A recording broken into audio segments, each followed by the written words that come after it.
Hello, magandang gabi mga kasari-sarites. Mga kagaya kong simula umaga, madaling araw gising na at ngayon gabi na dilat pa rin ang mga mata.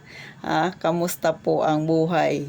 Kamusta ang mga buhay ng empleyado na naging parte din ng buhay ko yan noon? Sana nasa mabuti kayong kalagayan. O bakit nga ba mas pinili ko na lang ang magtindahan, magkaroon ng sari-sari store kaysa sa maging empleyado na tuloy-tuloy ang sinasahod, di ba? Pwede namang magpa-relax-relax ka sa duty. At least may sahod ka naman kaysa sa magbantay ka ng sari-sari store, hindi mo pa sigurado kung kikita ka hindi o hindi. Syempre, ito yung side ng pagiging empleyado, ha. Ako ay gwardiya ng halos 10 taon.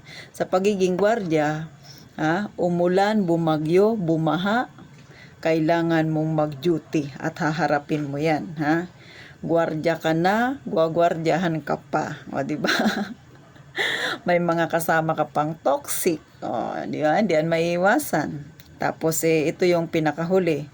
Kapag may mga family gathering sa inyo, at yan ay nataon na may duty ka, pipiliin mo pa rin ang trabaho kesa sa pamilya mo. Kasi hindi ka basta-basta makakapag-absent, lalo na kung mahigpit ang inyong agency. O, di ba? Kahit nga may sakit ka, hanapan ka pa ng doctor certificate. O, di ba? O, sino mga nakaka-relate diyan, mga kasari-sarites.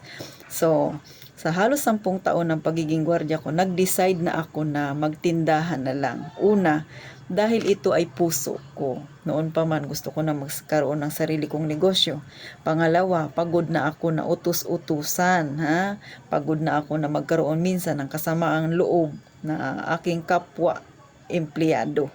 Pagod na akong gumising, ha? Tapos gabing-gabi na uuwi, ha? Talagang pantang-panta ang katawan mo sa trabaho. Tapos kailangan naka-makeup, naka-uniform, o di ba? Talaga namang yung uh, appearance mo, physical appearance mo ay dapat maayos palagi. Hindi katulad dito sa may tindahan nakapambahay ka lang katulad ako, nakasando-sando lang, di ba? Pero okay naman, wala kang i-maintain, wala kang makeup, wala kang kahit ano, walang mag-uutos sa iyo. Yan ang kaibahan ng negosyante at nagtatrabaho. Kaya lang sa pagiging negosyante, kailangan ikaw ay masinop, masikap, laging mag-iisip ng panibagong strategy, ha? Syempre gusto mong magkabenta, lalo na dito sa amin, tabi-tabi kaming may tindahan. So kailangan may strategy ka paano ka bebenta. O, di ba?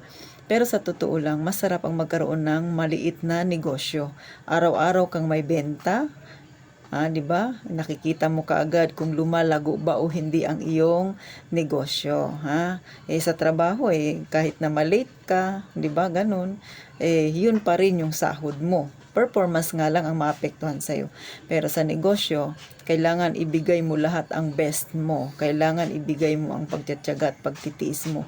Kasi sarili mo yung negosyo. Hindi ka pwedeng papatay-patay dyan. Kasi magkakaroon din ng impact yan sa iyong negosyo. So, ganun po. Sa totoo lang, ako, kahit nung malilit pa kami, may nanay ko talaga nagninegosyo na, may tindahan na rin kami noon. So, may background na ako ng kaunti. Kaya nung ako'y nagnegosyo, hindi na ako ganun kahirap kasi may knowledge na ng kaunti ang aking utak.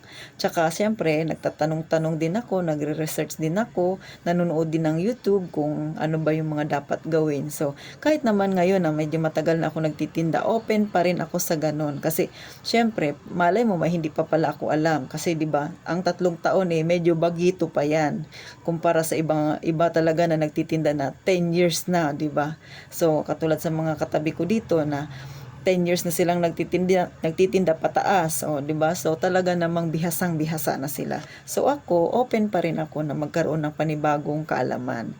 So, sa mga matatagal na may tindahan dyan, baka po may mga strategy kayo, comment nyo po para madagdagan din ang aking kaalaman. Ito ay sinishare ko rin naman sa mga taong gusto ding magsimula ng kanilang maliit na negosyo.